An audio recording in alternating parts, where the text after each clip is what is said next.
The Worldwide Developer Conference in San Francisco is a landmark event each year for tech giant Apple. The execs recently took to the stage once again to reveal a rundown of the brand new updates.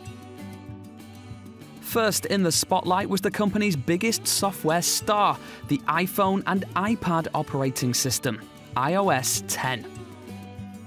With a host of updates to old favourites such as Photos, Apple Music and iMessage, the tech pioneers are dubbing the latest wave of changes the biggest iOS release ever.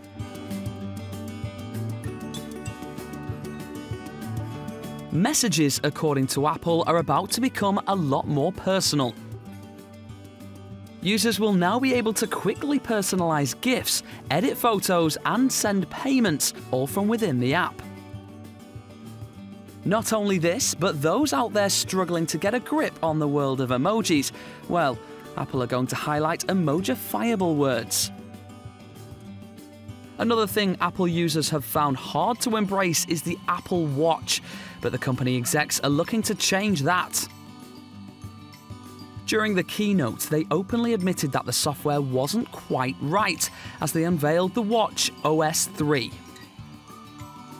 Not only will the watch now load apps 7 times faster, but navigation will also be easier, and the watch will act more like an actual iPhone with its very own control center. The new OS will allow Apple Pay to work across a variety of third-party apps. And Apple Pay itself is making moves towards the future. Users were introduced to a whole new payment system which will operate on the web. And as announcement after announcement marked out Apple's move to making their devices easier to use, the biggest revelation comes from virtual assistant Siri. Siri, huge part of the user experience in iOS. Now, Siri services over 2 billion requests a week from customers, and there's so many things that you can ask Siri.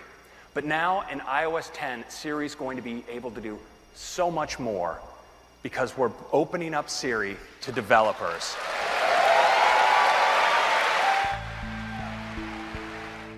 Not only this, but for the first time ever, the voice-based sidekick will also be coming to Mac.